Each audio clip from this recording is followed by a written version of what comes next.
I'm Diane Fraiman. I'm with Voyager Capital. I've been doing investing for about 16 years with Voyager. I'll tell you a little bit about them. And what's interesting, I mean, I'm sitting here looking at who's coming in. As I said a few minutes ago, I'm thrilled the men are on the phone. I am also going to talk very directly to the women. And some of this has to do with the fact about, we can talk about some investing basics, but at the end of the day, what I also want to talk to is to the women who are out there trying to raise money, because this is very much male dominated. And there's not a woman out there who's ever talked to a VC of any sort, an investor of any sort, who hasn't either felt nervous, intimidated, or challenged by the room that they walk into. And that includes me. Basically, you know, as a venture capitalist, as we'll talk about, I have to raise money too. So I'm usually the only girl in the room when I'm going in and I'm asking for $100 million, not for $1 million. And it's something that really takes some experience and some talking through. So we're going to talk about that a little bit as well. I have a set of slides. We're going to go through them. Some of them have a lot of words on them. I want to thank Ben Nahir for sort of the baseline on some of this. He gave a really good presentation a little while back on basic investment basics. I sort of modified a few of his slides down. The purpose for the slides is really to have it be as a talking ground. My hopes are that you guys will ask questions along the way. So you can either do that in the chat, or you can come off of mute and I'll pause at certain places, and please don't be bashful. Any of you that know me know that I'm not bashful, and that we will basically answer questions as we go, but please let it be interactive. And Carrie, if I miss a question that I should see, why don't you just make sure that you interrupt as well? Yeah. I changed the title of this a little bit. It was options and process, but I decided that lessons learned is really where the crux of my value add to all of you is really going to come from. And it's not only lessons learned from myself as an investor in investing in companies, but as I said previously, my experience in raising money as well. And so this is sort of throughout the presentation, we'll talk about that a little bit. So Carrie, we're going to have you push this, but why don't we start with the first slide? You know, there is a life cycle to investing, and it doesn't really matter. I'm a B2B software investor. Voyager does early stage B2B software investing in the Pacific Northwest, Oregon, Washington, Western Canada. So we come in, if you look at this slide, we come in where it says institutional VC. We come in after the pre-seed seed. And by the way, there's a nomenclature issue, and don't get all messed up with the nomenclature. Is it a seed? Is it an A? Don't worry about it. To some degree, what you really should be thinking about is where are you in this life cycle as far as readiness for funding. And so what used to be an A is now called a seed, and there's something called a pre-seed now. And it's all about trying to drive towards a series of metrics and milestones at each stage of development of your company, whether you're a software company, whether you are a consumer products company, whether you are a services company, whether you're medical devices. It really doesn't matter. It's a matter of setting a set of metrics and milestones so that the investors that you're talking to know what their money is going in to achieve, right? So in the very early stages, of course, it's this proof of concept, it's early market validation. You know, this is where you get into some of the accelerator programs, et cetera. It sort of overlaps with some of the angel investors as well, where you begin to try to understand, is it there? But as you go through this life cycle, it doesn't matter where you are on it. It is still metrics and milestones driven. And so at every single solitary stage, whether you're asking for 100,000, 500,000, 2 million, 5 million, 25 million, it doesn't matter where you are. You've got to basically decide what the metrics and milestones are that you're going to basically meet. Now, whether that is you're going to build the V1 product, whether that is that you're going to get your first 5 customers, whether that is you're going to get your first revenue, whether that is you're going to hire your early team. Those are all metrics and milestones that you need to determine going into this fundraising process. And why? It's for two reasons. One, from an investor standpoint, it shows that how your brain is working, right? I mean, early on, before you're into revenue and before you're scaling a product, we're basically looking at not only the idea and the product and the market, but we're looking at you. So we want to see, how is it that you're processing data here? How are you thinking about building your company? Are you actually metrics and milestone driven? Or do you think you can throw something against the wall, it's going to stick and somebody's going to fund you, right? So the first thing is because we're looking at you.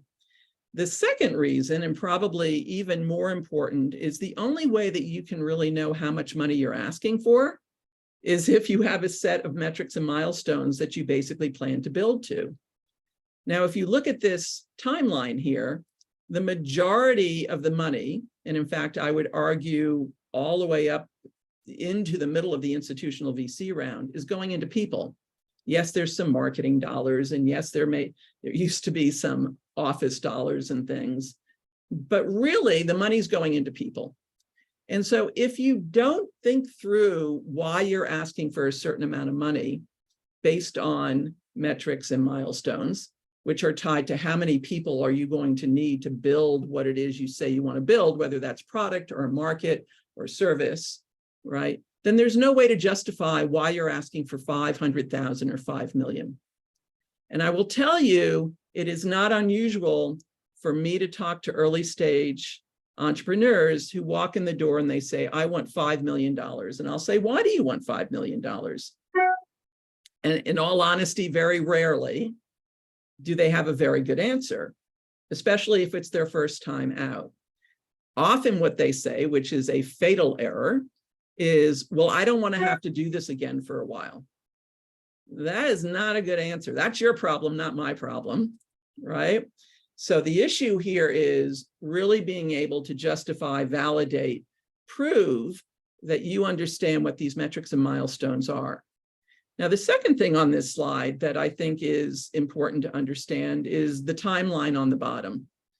Because while all of us believe that this is a sprint to get to the next great thing in the marketplace, and again, I am very familiar with getting slides that show, by year 3, we're going to be at $5 million revenue. Well, good luck. I've never seen it happen. But the reality here is it's a marathon. And this 1 to 12 year window, in all honesty, and again, I'm speaking from experience in software primarily, or technology, it could be some hardware as well. That 1 to 12 years is sort of what we're talking about here, from the time that you have that initial inception and idea and get those first dollars to the point where hopefully you have some sort of exit, and whether that exit is a M&A exit, it's a PE exit, it's an IPO.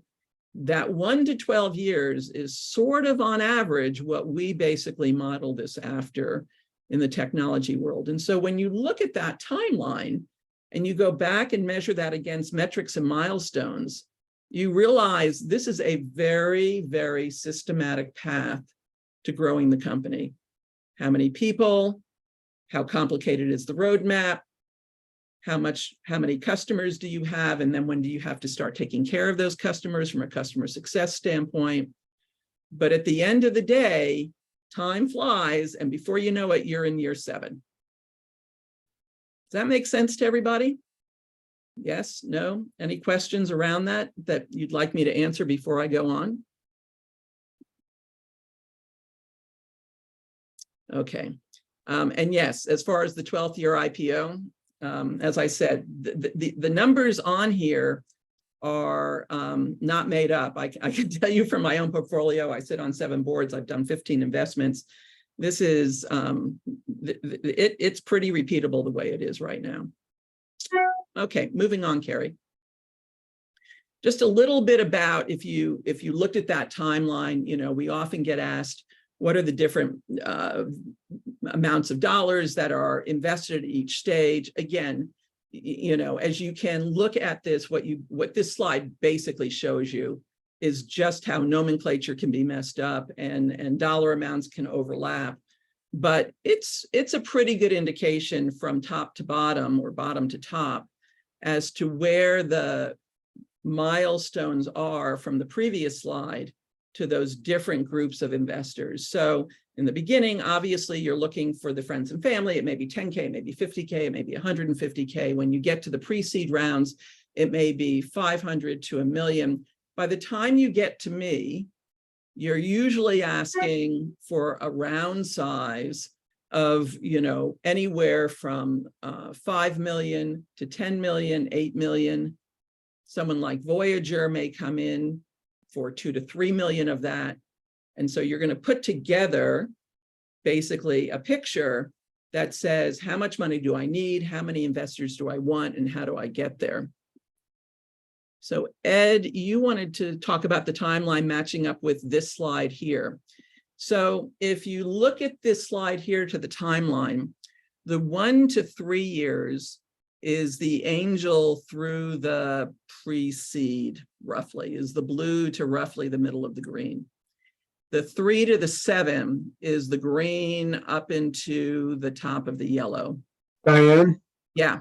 I'm sorry, it was the previous slide that you showed, the timeline that you had below, if that lined up with like early adoption in the market was 1 to 3 years. I just wanted to know if that was the lower timeline lined up with the pathway above on the previous slide. Sure. Why don't you go back one slide, Carrie?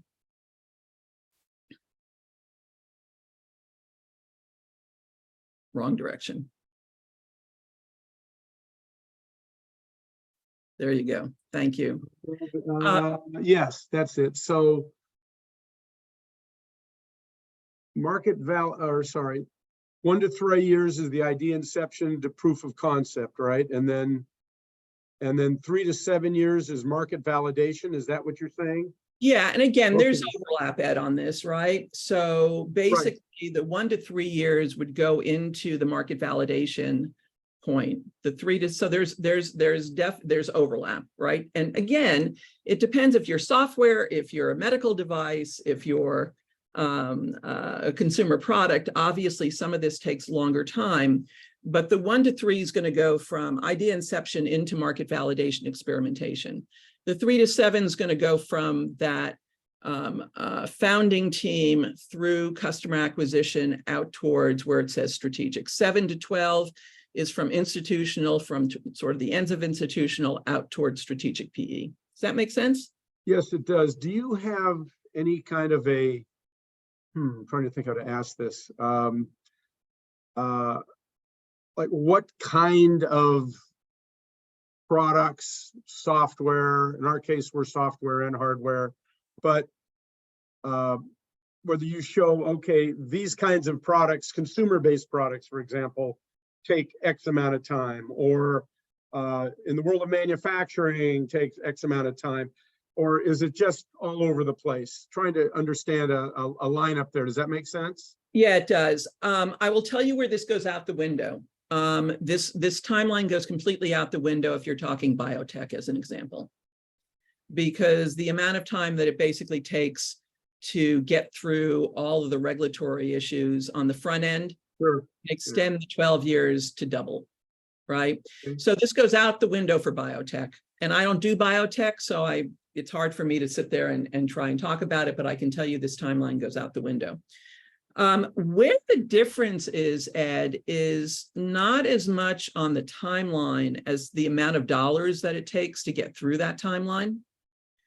Okay. So the timeline may not be as far off as how much money you need to raise during that timeline to get through this life cycle.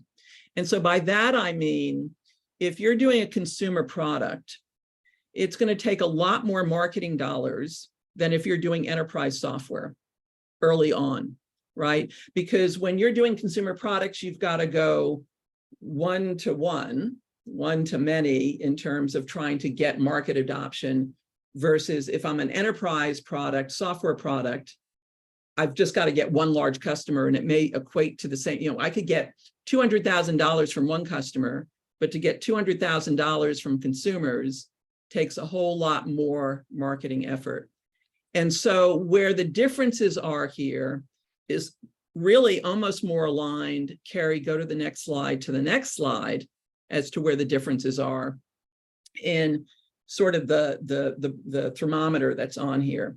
The 10, 100, 1 million, 10 million, 100 million, that really is a difference depending on whether you're a medical device, you're a consumer product, you're a software product, you're purely a hardware product. Those numbers would be different. The timeline may not necessarily be significantly different, but the amount of money you have to raise is going to be different. Does that make sense? Yes, thank you. Any other questions as it relates to it? Hey, Diane, this is Kamal Shah. I had an opportunity to listen to Jensen Huang, NVIDIA's the GPU guy, CEO. I work for Intel. And there was a Stanford lecture, and one of the things he said that as a startup CEO, his one of the key jobs he had was he was always raising money. So while we have these stages, it looks like that once you finish one round, you are thinking about where should I go for next. Is that true or no? There are some. You're a good setup. You're a good setup because that's exactly where we're going to go on Okay. this. The answer, the short answer, and we'll discuss this in more detail, is this is a dating game. And you are always raising. And in fact, I'm always raising. I mean, again, you know, as a VC who is investing other people's money, my own, but other people's money as well, right? We're always raising money. We're always nurturing. It's no different than selling into the marketplace, right? You are always nurturing the market. You are always building relationships. You are always making sure that the people that wouldn't invest in you on this round are kept in touch with you as your progress so that when you go back to them for the next round, you're not starting from scratch. You are always raising money. And in fact, let's go to the next slide, Carrie. Because let's just talk a little bit about what's on here. And it's all very nice and well. I mean, for the nature of that, this is a TiE event, you know, yes, there's a whole lot of discussion around early and angels. But the reality is the last bullet on this page. You need to understand what we care about. And while we want you to slay the dragon and build great things and innovate and disrupt, and that's what we love, you got to understand it's all about the money. And whether you are an early stage angel investor who basically does have a passion for helping their local startup community grow, that has made some money as an entrepreneur on your own, that wants to give back to the community, there's no one, I think, who ever writes a check who doesn't hope to get money back. And the further you go into that first slide timeline, the more true this is. And while as an institutional investor, I work my tail off to help ensure that you are going to be successful, selfishly, it's because I want to make money. And you're my vehicle to make money. And so when you realize, to your question about are you always raising, are you always nurturing these relationships, et cetera, the answer is yes, because I will on average date a target entrepreneur for at least a year. I'll see you super early. I'll watch you. You're going to keep me in touch. You're going to send me emails. You're going to tell me about your wins. You're going to make sure that at the point where you're ready to raise the next round, and you will always be raising the next round. I mean, until you don't have anything to raise for, you will always be raising. You want me to be as much involved through that life cycle with you as I will show interest. Now, at some point, you may find that you've burnt out the investor, they're not interested, and they ghost you completely. But for the most part, investors, unless they tell you it's a no from the start because they don't like the space or they've got a competitive interest in the space, there's lots of reasons why we may say no. For the most part, often it's just that you're not at the right stage, that we want to watch you for a little longer. By the way, that's true for me as well, right? That's true when I go to LPs, limited partners, to invest in Voyager. They'll say, hey, we want to watch you for another round. We want to watch you for another fund. This is a dating game. And it goes on and on. And as long as you realize, as much as we love your innovation, that this is about making money, then you will begin to understand what it takes to nurture that relationship. Does that make sense? Yep. Okay. The only other point on this slide that I'll highlight, only because this mistake seems to get made over and over again. And again, this is less on early stage, i.e. the angel groups, et cetera, and more as you get a little further down the life cycle. We have an investment thesis. Every investor, whether they're an institutional investor or seed or pre-seed investors, there's usually a investment thesis. What does that mean? That basically means that in an ideal world, we're looking at certain kinds of customers or certain types of markets. So in our case, it's B2B enterprise software in a certain region, right? i.e. the companies in that region, they're not necessarily selling in that region, number one. Number two, there's usually a stage we like to come in on. So talking to me about coming in on 100K, you're trying to raise 500K and you'd like to see if I could put 50 to 100, and you just don't understand the stage we're in. But it doesn't mean you shouldn't talk to me. It just means you should know that that's not part of my investment thesis, right? You should know that I don't do medical devices. How would you know this? Well, you could go on the website. It'd be pretty clear, right? There's not a single investor on their website who doesn't tell you exactly what they like to invest in. Now, as you get to know me better, what you're going to hear is that I like to take board seats. You're going to hear that I like to take 10 to 15% ownership. You're going to hear things that begin to narrow in on how I'm evaluating this, assuming I like the market, I like the solution, and I like you, right? So this clear investment thesis and you trying to understand what our investment thesis is critical in this process of getting to basically date an investor. And you can ask. It is absolutely a-okay, not necessarily as the first question maybe, but in that first call and definitely by the second call, for you to basically ask the investor, what's your investment thesis? Where do you like to invest? What do you like to invest in?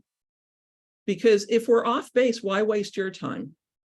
And there's a lot of investors, and those that know me know that it's not necessarily me, but there's a lot of investors that'll string you on just because they find you interesting. They're never going to say yes to you. So you want to get to that no as quickly as you want to get to the yes. And this question about what is your investment thesis is key. Does that make sense? Okay, let's move on. So what do we do? Right? Because in the same way of us getting to know you, this is a two-way dating cycle, right? I say something on later on a slide. It's a very clear situation of if you don't like me from the start, you sure as hell aren't going to like me once we get married, right? And if I don't like you from the start, then there is no way that I'm going to basically probably put money into you because I ain't going to like you as we go further on. Why? Because it's hard.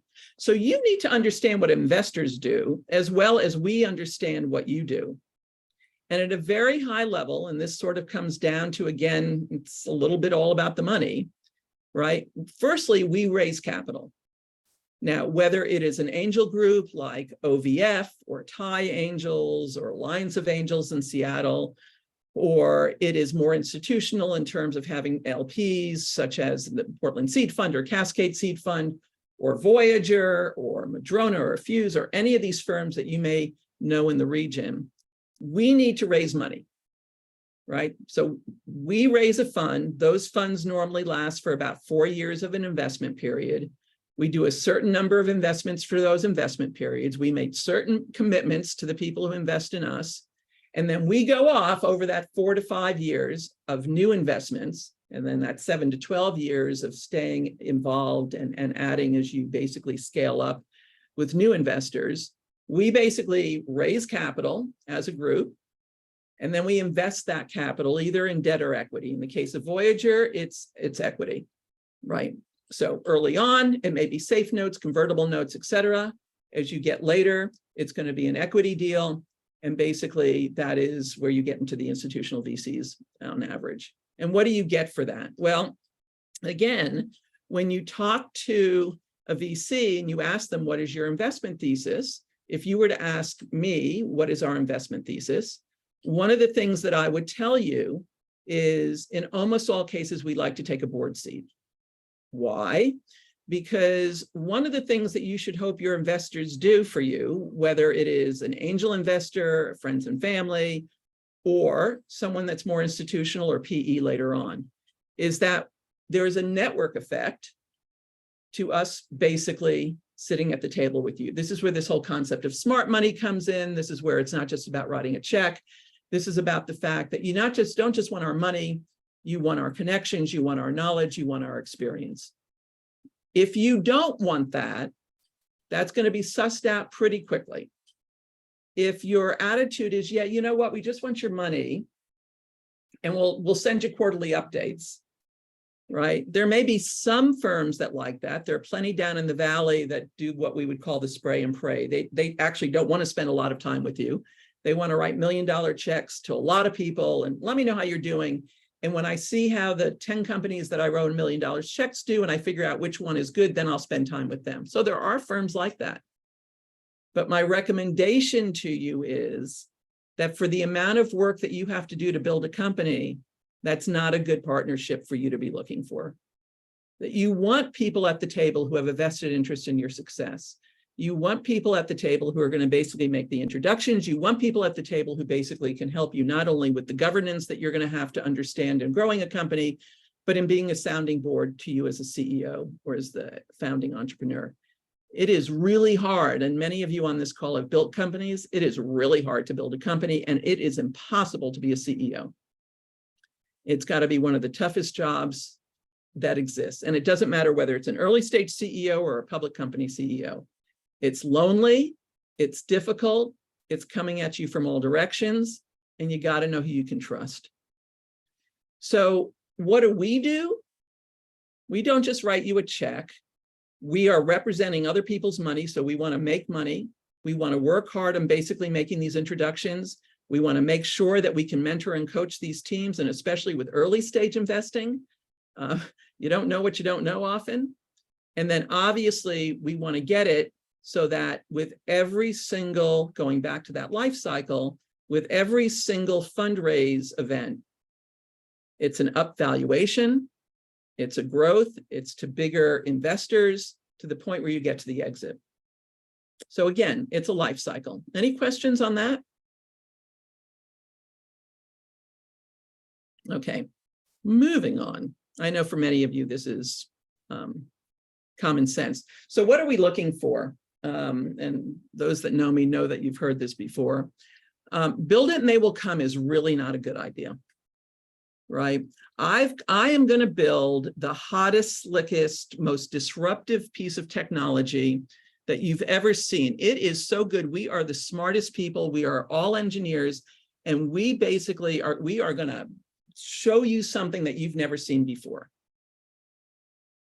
Build it and they will come is not good. I don't care whether it is in consumer products, software, engineering, or manufacturing. All of you can think of where the best product doesn't win. The smartest product doesn't win. The slickest product doesn't win. The most intelligent product doesn't win. And in fact, often it doesn't. So what's going to change that? Well, it comes down to, I think, two things, and it's the next two lines. The first is the people. The way to the money is through the people. Now, as I said early on, when you go out and you raise money through that life cycle, basically the only place you're going to be spending this money is on people, whether they're engineers in the beginning, whether it's some marketing people, whether it's product marketing, whether it's customer success, it doesn't matter, it's people. They are your most expensive commodity. They are also your path to success. Because if you buy into what I just said, which is the best product does not always win, then what you got to understand is what does almost always win, and believe me, shit happens, is the people that are basically trying to win with that product in that market. The people who are trying to extract dollars from customers, those people, right, who build it, who support it, who sell it, who market it, Those people are your path to success. It's one of the reasons why, again, talking personally, when I look at different companies, I could love the market. I could love the idea of how they're trying to solve the solution. But I sit down in a meeting, and what I hear over and over again is, I know this and I know that, and I can solve this. And I know who the competitors are, or we don't have any competitors. That's a good one too, right? I'm old enough to give people a second chance, but as an example, that's about as big a red flag as you will see. Why? Because ultimately it's the people, it's the team that are going to basically get you to the money. Now, the second part to that, why is build it and they will come not good, is because you got to figure out how to get it into the market. So the go-to-market component, again, regardless of what your product is, for me personally, becomes even more critical than the product that you're building. You will either build the product or you won't. It will either work or it won't. I mean, this is sort of black and white. You will have things that happen that are a problem. You will have things that break. You will have timelines that are delayed. But regardless, the product, assuming that you know what you're doing, a product is going to get built. The issue then is, what do you do with it? And this whole issue of go-to-market is one big practice of experimentation. What's the monetization model? What's the message framework? How do you differentiate? How do you train your sales organization? How do you basically make sure that the product roadmap is matching where the product in the market needs to go going further? All of these things under the go-to-market umbrella is really where, from my experience, you're going to find what teams do well and what teams build something really sexy, but it never goes anywhere. Does that make sense to you guys? Now, beyond those top three things, right, the rest of this is sort of, yeah, of course, right? You got to have a team that can build the product. It's got to be in a large market. You got to know what your competition looks like. You got to know how to stay ahead of your competition. You've got to basically always be thinking about exit opportunities, right? And then there may be other things that specific entrepreneurs or investors want to see. And that list can be long, and you'll see there's a slide in here with a longer list. But these first three bullets on here, from my standpoint, is sort of the name of the game.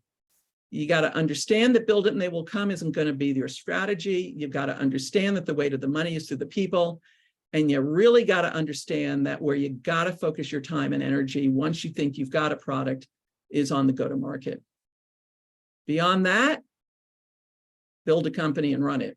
But those three things, it doesn't matter whether you are at an angel stage, or you're doing 50 million plus a year, or you're doing $1 billion plus a year. It doesn't really matter. Make sense?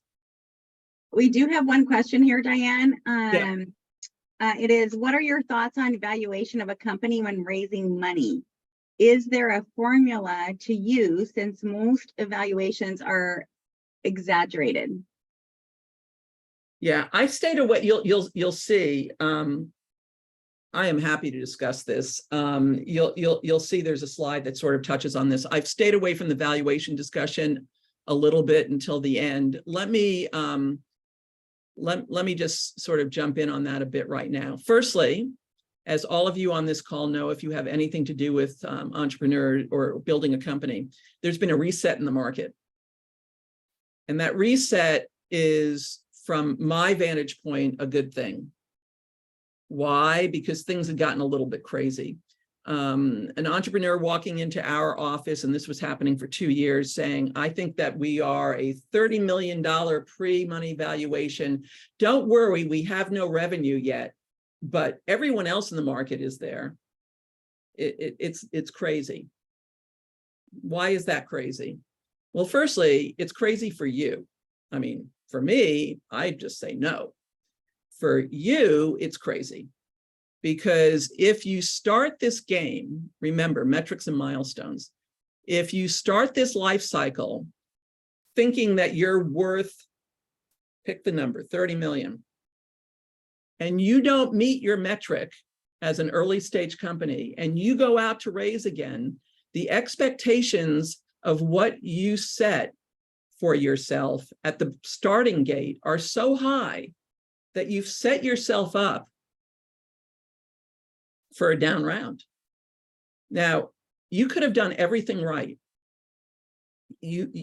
As far as an early stage entrepreneur, you built a great company, you hired an initial team, you got your beta customers, you got a few paying customers, but you sure as hell haven't lived up to that $30 million pre-money valuation. Now, the reality is, if you had come in and said, let's do something reasonable, I'm just going to pick numbers here. You got zero revenue, or maybe you've got your first 2 paying customers. Let's call it I'll be fair, $15 million valuation, a $12 million valuation.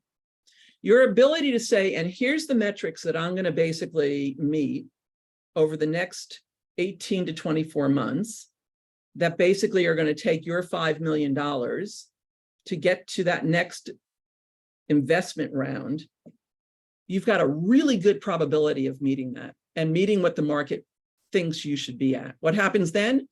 When you go to that next investor, which hopefully your current investors are going to help make happen, because we want to stay in the round, we want to do our pro rata, we want to see your valuation go up, you basically can defend the valuation and ask for a higher one.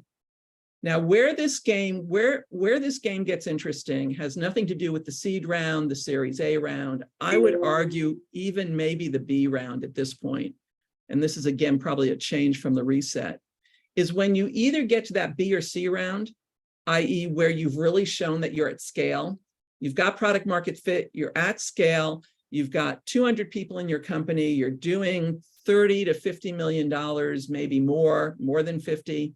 Now you've got negotiating power. Now you're going to have a bunch of people at the table who want to invest in you. They've seen what you've executed on, they've seen what your success is, and the risk that they're going to take has been reduced. So now what happens? Now you start to negotiate on valuation. Now you start to put the high numbers out there, and you basically see who's the best man that's going to come to the table at the valuation that I think I deserve. But to think that you want to start that early on is a mistake. The only thing you should be thinking about early on is getting money from a good investor to help start building your company. And what does that mean is hiring those first people, getting those first customers, building that first product. The valuation will catch up with you when you deliver on those metrics and milestones as you get through those first couple of rounds. If you think that you're going to negotiate because you've got some sort of muscle up front and get that high valuation up front, personally, I think you're setting yourself up unnecessarily. Now, there are exceptions to this. You've built 3 companies, you've exited them for billions of dollars, you've got investors that will write you a check without even knowing what it is that you're building next, and you basically say, here's my price. That's an exception. It's a rare exception, but it's definitely an exception. Or you happen to be in a super hot market. You do happen to have a piece of technology that has totally broken down a level of innovation and disruption. You know, we can all think Gen AI right now. And in essence, you're first to market with proof that you've really done something at a level that truly surpasses what's in the market right now. Now, the problem with what I just said there is that most entrepreneurs think that that's where they sit, but they don't. There's very few that sit in that window. So my only advice on valuation, and we'll talk about it a little more here in a minute, my only advice to you on valuation is don't get greedy in the beginning. Find an investor that's going to value you at a fair valuation that is fair to market value and ownership levels that you think represent what you believe makes sense. And you can get advice on that. If you don't want to trust the investor, you've got lawyers, you've got advisors, you've got lots of folks in the ecosystem that can help you try to understand that. But if you find that you're out there, you know, here's the typical thing. It was even typical over the last few years. You walk in the door, you say, I have zero revenue. I think it's a $30 million valuation because I am the slickest thing you've ever seen. And we say to you, really interesting, numbers are all off. Thanks a lot. Hope you do well. And you find that you do that to 15 different investors and they all tell you the same thing. If you're smart, you start to listen. Because again, what they're not telling you is that they're not interested in the market and they're not interested in what you're building. What they're telling you is the math is off. Remember the one thing I told you 2 slides ago. Unfortunately, as crass as it is, it's all about the money. So as soon as we make an investment, we start building waterfalls. It is the most ridiculous. And for the couple of lawyers on the phone, you'll laugh. We build waterfalls. We sit there and try to assume how much money we put in, what will we get out? We start doing that from the very first dollar that we put in. So you need to understand what is motivating us and that you basically don't get greedy on the front end of this process. If you do what you believe you can do, the valuation is not only going to catch up with you, but it will catch up quickly and you will have a negotiating power at the table. You have zero negotiating power at the table usually right now. As I said, unless you've returned billions of dollars to existing investors and this is your 3rd, 4th time out. Yeah, let's move on. Next slide, Carrie. Carrie. Oh, there you go. Yeah. So I'm not going to go through all of this. You know, this is in addition to the 3 things that I told you I really care about. This is the other shit that we do due diligence on. So we're gonna do diligence on the market opportunity. You're going to tell us the TAM is 25 billion. 500 billion, we're going to go basically try to figure out what do we think the TAM is. So we're going to do market due diligence. We're going to look at the competitive landscape. We're going to look at market maps. We're going to basically try to figure out, are you in fact one of 100 or are you in fact one of a few, right? We're going to look at patents if there are any. Often in our space early on, the patents aren't there yet. They may be coming, they may not. Patents are not necessarily a go, no go for us. It depends on the business, but we will look at that. And then, you know, moving on, we're going to basically look at what you think your financial models look like. Are you realistic? Do they make sense? When you tell me you're going to be at 5 million in 3 years, we're going to basically try to figure out what that means. We're going to look at your pipeline. We're going to look at your go-to-market. And again, at each stage of the product of the investment life cycle, there's going to be more and more of these things on this table that come to bear. This is more in terms of an institutional VC. So as an example, exit opportunities, you know, we're going to look at that from the very start. We're going to look at the team. We're going to do some background checks on you. We're going to ask you for references. We're going to do background references on you that you don't give us. All of these things are going to go into why we write you a check. Moving on.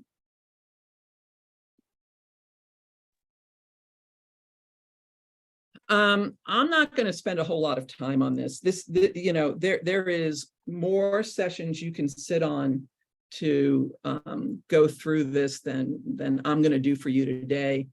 If you think about the product life, the investment life cycle from the first slide, you know, in the beginning stages, that 1 to 3 years, that's mostly debt, right? So it's notes. It could be a loan from your uncle, or it can be a convertible note. Or it could be a safe, right? That are coming from some of the angel groups, some of the pre-seed groups. As you move further down that life cycle into seed and institutional, what you're going to find is we're looking for an equity round. Now, again, talking to you as an institutional VC, it's not that I won't look at safes, right?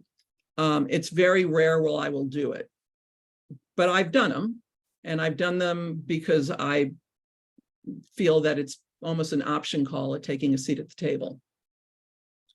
But 95% of the deals that an institutional VC is going to do, they're going to want to do it for equity, for stock and preferred. And there's rare exceptions to that once you get to the institutional level. Questions on that? Again, you know, this is a subject area that you can go through a whole lot on, but Diane, I was just going to ask, Yeah. when you talked about your diligence, do you use any specific tools for that, or is that all manual? Do we have any automated tools to hit Yeah, any of those? I wish, Bridget.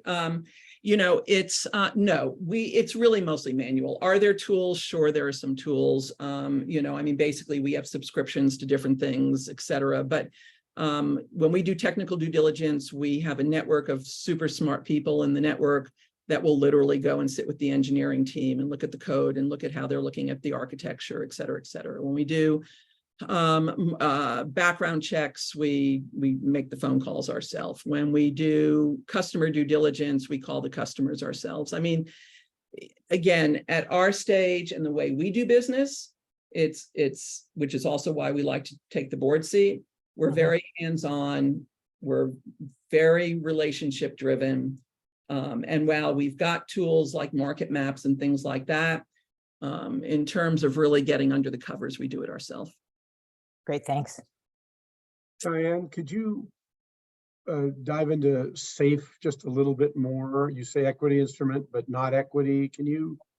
Yeah, so it really is, you know, it is more of a, it's priced, right? So it has a price attached to the cap on it, which, by the way, does not mean that that is when you go over to the equity round, you know, just because you had a $10 million cap on the SAFE note doesn't mean that that is your pre or post money. They could be completely unrelated. So it does have, you know, a value attached to it, but it's not basically an equity round. There's no stock that's going to exchange on it. And I would suggest, Ed, on that one, just not so that we don't really waste a lot of time on this. You know, there's folks like Brenda and others on this call who could give you a real good education here on how safes work and what to look for if you're thinking about doing one. Okay, I just hadn't heard of it before, so I was just curious. It's sort of it sort of takes the note one step further, but I would suggest it's a whole subject we could go into. I would suggest that there are folks that basically can go into this in detail with you. You gave me what I need. Thank you. Next slide, Carrie. And again, there's a whole conversation that can go on to here as well. This is a little bit to the question around valuation on what we're seeing. You know, right now, so there is a reset that has occurred. I made a comment a few minutes ago that from my standpoint, the reset is positive. Now, maybe I'm being selfish because lower valuations are of higher value to the investor in terms of ownership levels. But in all honesty, if I put your hat on, I feel very strongly that they are also a benefit to you as it relates to where you start at the starting gate and where you go further. But this is sort of what we're seeing right now. What we're sort of seeing right now is on seed rounds. These are on equity rounds, priced rounds. We're sort of seeing pre-money valuations in the $7 to $17 million range. Now, again, this is software, right? And to be very specific, this is B2B software. So, you know, you're going to see some differences here if you are a medical device or if you're a consumer product, et cetera. But, you know, it's not going to be totally far off here. In the Series A, we're now seeing them more in the $17 to $30 million range, and they can go much higher. They can go up to 50, they can, you know, they can be much lower, but on average, you know, and I'm telling you this looking at about 100 deals a year, this is not a bad range for you to know that this is sort of where things are at right now. And again, this assumes that you've met the milestones across this timeline, right? That you've basically met the milestones on your debt rounds that said you're going to build your first product, you're going to get your first early customers, whether they're revenue or not, I don't really care. You're going to have your first early team. That if those are your metrics and milestones, that at the point where you're talking to me on an equity round, I can see that that is what you did with the $1 million, $2 million that you had before you got to me. I'm going to look at how have you spent that $3 million before I ever saw you. How'd you spend it? Right? Why? Because the last thing I want to do is sit and watch you throw money against the wall and keep thinking, if you just keep trying the same thing over and over again, that somehow it's going to work the final time, right? This is experimentation, right? This is where that go-to-market experimentation through this life cycle to this valuation question becomes so critical, right? I tested an early monetization model that I thought I was going to basically have a freemium and then upsell them to whatever. How'd that work for you? Well, we sure as hell haven't figured out how to turn any of the freemium over into revenue. Okay, what are you going to do about it? I have no idea. Not a good answer. Or we tested the freemium model. We basically have figured out, we tried a few different things. We repackaged, we tried this, it didn't work. We tried that, it didn't work. But when we tried this final thing based on conversations with our early customers, right? All of a sudden we found that stuff started to convert. Now I'm interested. Why? Because you experimented. You took the money, you listened to the customers, you've tried to iterate on what was working, not working. You stopped doing the shit that didn't work. You leaned into the stuff that was working. And the only thing that means to me is one of pattern recognition. Well, if you did it that early, I'm going to assume behaviorally, might be a bad assumption, but I'm going to assume behaviorally that you're going to do it when I write you a $5 million check. That past behavior will predict some kind of future behavior. So this timeline and all these terms and everything else still go right on back to that life cycle slide on the top as to metrics and milestones against a timeline to basically keep asking for more money and higher valuations as you go. Okay. Next slide. So Diane, one question here, Yeah. that loan, if the loan happens in the early phase of the investment cycle, I saw that the term can be 12 months.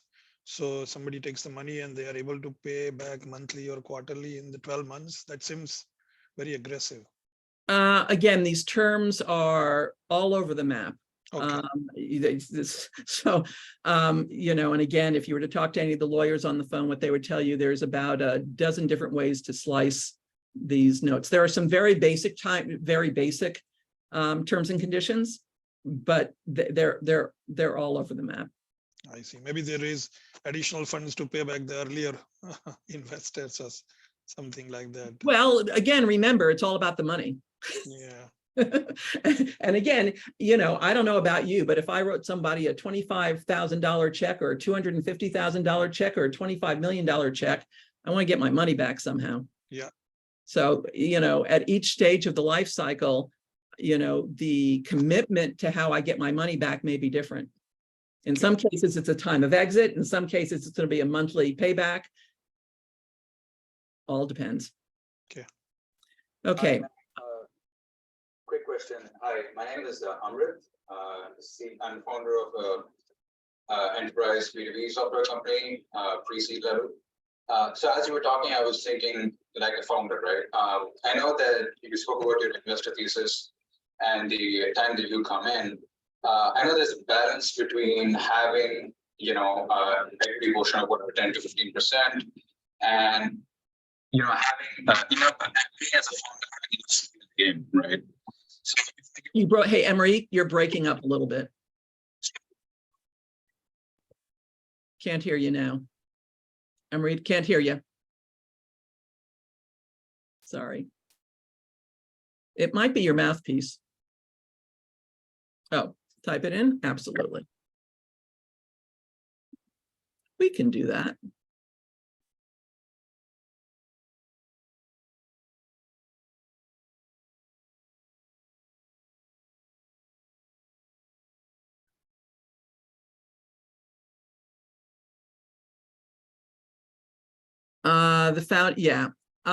Yeah. I mean, obviously, it's got to work both ways, right?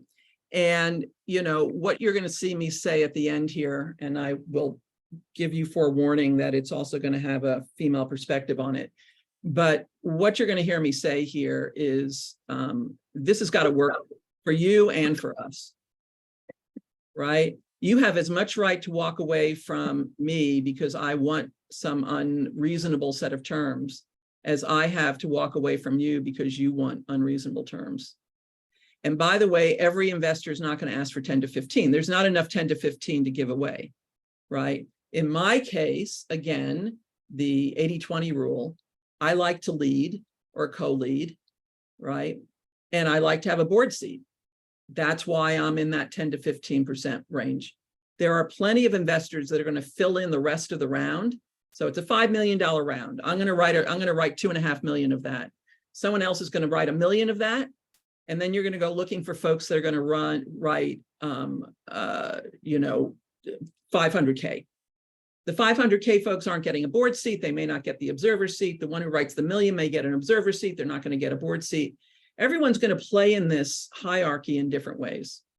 I'm telling you, I want 10 to 15 because for my investment thesis, that's where I want to come in because I want a board seat and I want to have a stake at the table. Now, I will tell you, I don't have 10 to 15 on every single solitary deal I do, but on the majority of them I do. Right?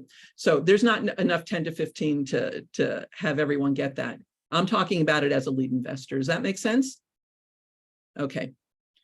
So very quickly on this, and then we'll get to the last slide, which is personally my favorite slide. I've said this about 10 times over, it's a dating game. And to the question asked at the very beginning of this whole discussion, the reality is it's network. Whether it is at local events, whether it is on a broader regional level, whether it is because you're further in the investment life cycle and you've been meeting with investors over the course of several years, it's a dating game.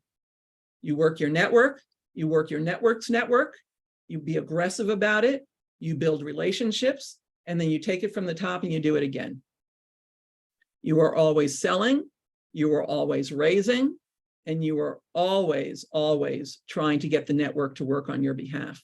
And when you have the investors, you push the investors for their network, right? Because as I said, what is our role? One of our biggest roles is our network brought to your business, right? It's pretty straightforward, but this is not a one and done. You don't go raise and then say, I'm done.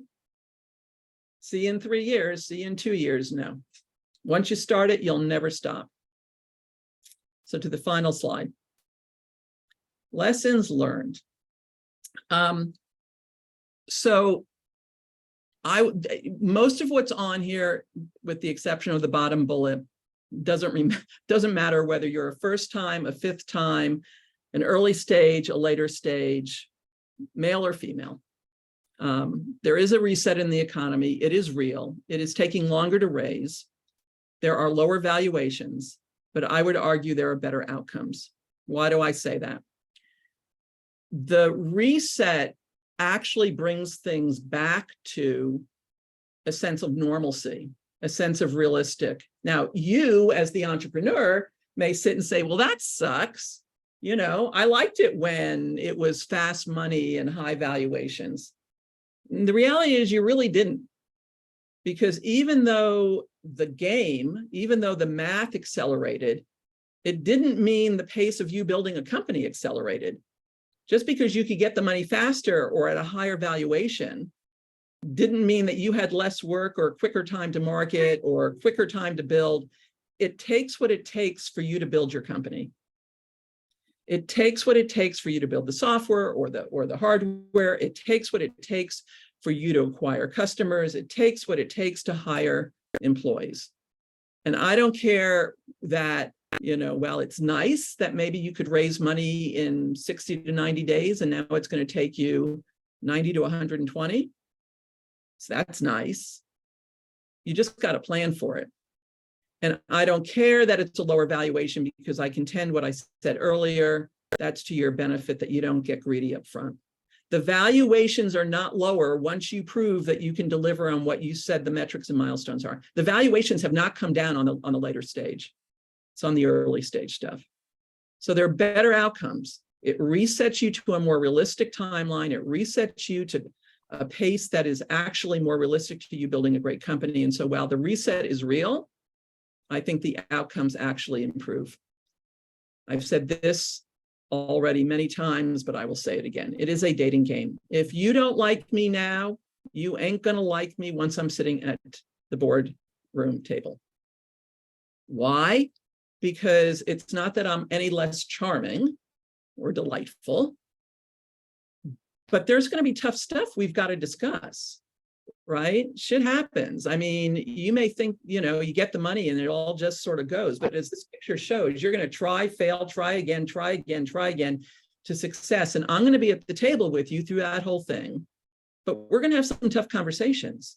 So if you don't like me now, you ain't going to like me later. And that goes both ways. And so what you need to realize is this is a dating game and we're going to get married. And when we get married, right, then we hope that this goes to a very successful and profitable ending conclusion, right? That takes trust. That means we're going to take risks together and we're going to do this throughout the entire life cycle. And we're going to build a relationship that basically gets us to the end game, to an exit, which, as I keep saying, is all about the money. Any questions on those first two things? Okay, so now for the final bit. And I love, what I love right now is, with the exception of Bridget, it's all men that are sitting in my queue on this thing. It's just great. So let's just be real. I've been in technology, as the write-up from Carrie says, for over 35 years. I was an operator. I was sales, marketing, business development in very large public companies, as well as venture-backed. I was always the only girl in the room. I always had men that were my mentors. There was a couple of women along the way, but not many. I work very hard, as most women in this town know, to mentor other women. But the one thing that I do for those women, and I have learned to do myself, is recognize that this investor business, even more so than the tech business overall, is a completely male-dominated world. And so the chances of you walking into a room, and again, this isn't in the angel groups per se, but even that is male-dominated, but especially as you get to the institutionals, the chances of you walking into a room and there maybe being more than one woman is slim. And so as a woman, you've got to own it. You have to negotiate with confidence. And sitting here looking at a bunch of men on my screen, you've got to play it in a way like the boys. It's a little bit of bullshit. It's a little bit of bravado. It's a little bit of ego, but you got to do it with confidence. And you got to have your facts straight, because I don't care what anybody says, it isn't an equal playing field. I wish it was. It's getting better. The fact that there are more women at the table means that it becomes easier. My best companies I have in my portfolio are women-led, and they are not only the best companies, they are the best leaders. But I found them, and I invested in them, and I spent a lot of time with them. So the more women investors there are, the more women that are going to get money. But you got to have your facts straight, because unfortunately, you're going to get challenged in different ways. And anyone is fooling themselves to think that that's not true. Now, I've had women look at me and say, well, that's not fair. Get over it. It just fair. You want money, you want to build a company, you want to do this, then learn to play the game. So you got to have your facts straight. Now, all that being said, play it a little bit like the boys and have your facts straight, and you're not going to have a fair playing field necessarily, is the one thing you can never forget, is that you've got to be yourself. You can have your own sense of humor. You can be delightful and charming. You can have your own way of basically delivering a message. You can do it your way, in any way that that is. Do not lose sight of being yourself. But you're going to have to be strong, because there is no way around this. When you walk in asking for money in a room full of men investors, you're not necessarily playing it on the same playing field that they are, whether you like it or not. Any questions? Any comments? Anyone disagree?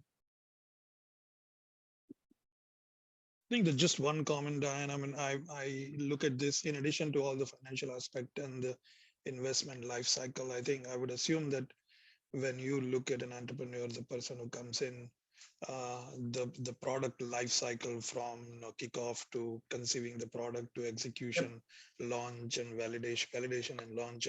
I mean, you would probably are asking everybody what kind of thought process have they gone through, so you know that no, they are not just thinking about first 6 months or 12 months or whatever, but they have thought how the whole thing will work out, right? I mean, that to me, that's a good lesson for any product or service that one launches. Yeah, I mean, absolutely, Kamal. I mean, as I said, it's a relationship. I want to get to know you. I want to get to know how you think. I want to get to what it is that you're trying to build. I want to understand how you got to that point. I want to understand why it is you chose this. I want to understand, if you've got a co-founder, how the two of you found each other, what's your relationship, how do you work together? It's the weight of the money's through the people. The best product does not win. And at the end of the day, it's going to be about execution on go-to-market with those people that you bring in that are going to basically make you into a great company. True. I mean, unfortunately, it sounds like an oversimplified answer to things, but it's the best way for me to net it out for you. Yeah, no, people are your best asset. There is no doubt about it. People are your only asset, to be honest with you, at the end of the day. Yeah, I agree. And I would just add a quick advantage that's in the female advantage, because there's few of us, people tend to remember you more. So that's one of the things. They'll see 10 investors that are all, 10 startups that are all male led, and they'll go, oh, that was the one that the woman was. Yeah. And that's a good point. And that's why I say be yourself, right? Don't try to be anything other than yourself, but you do have to just understand what you're walking into and not think about, is it fair or not fair? It has nothing to do with that. It has to do with you building a great company, wanting to get their money, and knowing why it is that you should. You go in that way, you've got every right and every chance of getting that check as anybody else. Fabulous. Thank you. Brigitte, you had a question in the chat. Yeah. It was, where do you recommend founders go to help setting solution-specific metrics and milestones? Diane, do you have any insight on that? Where do founders go for help setting solution-specific metrics and milestones? Well, listen, you've got to find the mentors and the advisors that have done it before with you. The investors, once you get their money, they're going to help you with the follow-on. As far as having your shit together going into that conversation, I think you've got to look to your network and people you trust and people who've done it before. If you're throwing stuff against the wall and sound like you're making it up, it's pretty transparent pretty quickly. So, you want to find somebody who's going to throw it back at you and see if it sticks. Kerry, there are some great program management videos online that somebody can basically. I'm sure that's true too. Somebody can basically like the SWOT analysis or Spectre, or what is vision versus mission versus portfolio. I mean, I think the basic things that people, whether it's a large company like Intel that will sponsor off a new processor for $2 billion, or somebody starting a new company, the principles are the same. And I think, I can put it up in the chat, and people can follow up. So that's all I had to say. I welcome any other comments. I welcome any other people who have been in this journey with me, and some of you on this have been in it with me for a while. If you have anything else to add, and Carrie, we did have a question around my email, and you can provide the Voyager email address to them. Perfect. I will do that. I have a quick go ahead, Carrie. Oh, sorry. Advice for people that are not in the business world at all. Like, I'm part of the Jason Emily team. Emily and I are both nurses that are new to this whole world. Yeah. So any advice you have there? Get a co-founder or someone on your team who balances out the experience that you have in market, who has it in business. Okay. You're going to need it. It's not unusual, Carrie, for me to have domain experts. By the way, interestingly enough, often in the healthcare market, But domain experts come in saying, listen, we know the problem because we've owned the problem and we think we know how to solve it. And we've got an engineer who's basically writing some code for us. That's all great. But what do you do with it once you build it conversation? You need to find someone on your team, either as a co-founder, because you're super early, or early on that's got the business experience that is going to be that business partner with you. You can't learn it fast enough to get the money fast enough. Great, thanks. Diane, great Brenda. conversation. Yes, great conversation. So glad I was able to join you. So much fun to see you. So much fun Sort to see of. you, my friend. Okay, guys, and Reed, if I'm supposed to be talking to you because it's something I want to hear, you make sure you get hold of me, yeah? Okay.